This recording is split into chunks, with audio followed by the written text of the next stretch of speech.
ঘৃণা, প্রেম, রেগে যাওয়া, মান ভাঙানো, ভুলে যাওয়া, এই সকল অনুভূতি মানুষের জীবনে অত্যন্ত গুরুত্বপূর্ণ।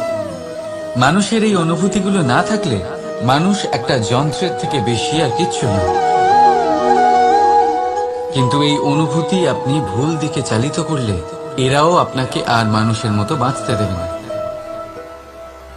যদি ঘৃণার কথা বলেন, যদি আপনি কোনো ব্যক্তিকে ঘৃণা করেন, সেটা কেন? ব্যক্তিকে ঘৃণা করবেন কেন?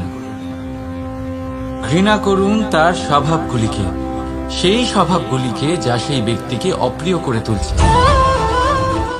কারণ স্বভাব পাল্টানো যায়।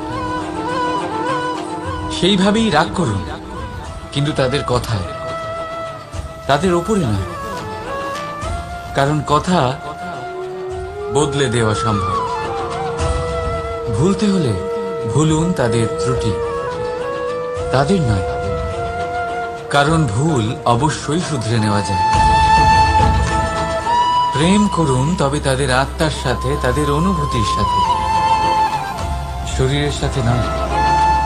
কারণ শরীর হলো নশ্বর। বলুন কিন্তু খারাপ ভাবে নয়, ভালোবেসে। রাধা রাধা। মুঠো হাতের শক্তি বেশি, মুঠো খুললেই তা দুর্বল।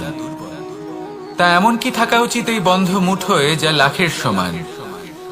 মানসিকতা এবং স্বপ্ন। মানুষ জন্মগ্রহণ করে, তার মানসিকতা সময়ের সাথে উন্নত হয়।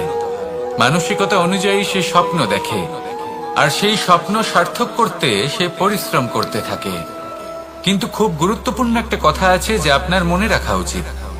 আপনার এই মানসিকতা, আপনার এই স্বপ্ন, তা যেন আপনার নিয়ন্ত্রণে থাকে। আপনার বন্ধ মুঠোয় যেন এর লাগাম থাকে, আপনি যেন এর প্রভু হন। যদি তা হয় তবেই আপনি লাভবান হবেন। যদি এরা আপনাকে নিয়ন্ত্রণ করতে থাকে, যদি আপনার মুঠো খুলে যায়, না পথ আপনার নিয়ন্ত্রণে থাকবে, না মানসিকতা থাকবে, না স্বপ্ন নিয়ন্ত্রণে থাকবে। আর যদি তাই হয় তাহলে আপনি আপনার ভবিষ্যৎ নষ্ট করে ফেলবেন। তাই নিয়ন্ত্রণ করতে শিখুন নিজের বিচার বুদ্ধি, নিজের মানসিকতা, নিজের স্বপ্নকে।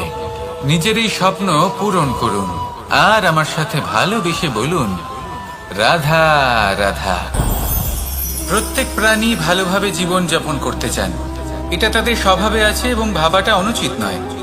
কিন্তু একটা ভালো জীবনের গুরুত্বপূর্ণ অংশ কোনটা? বসবাসের স্থান। সেই স্থান যেখানে আমরা জীবন অতিবাহিত করি।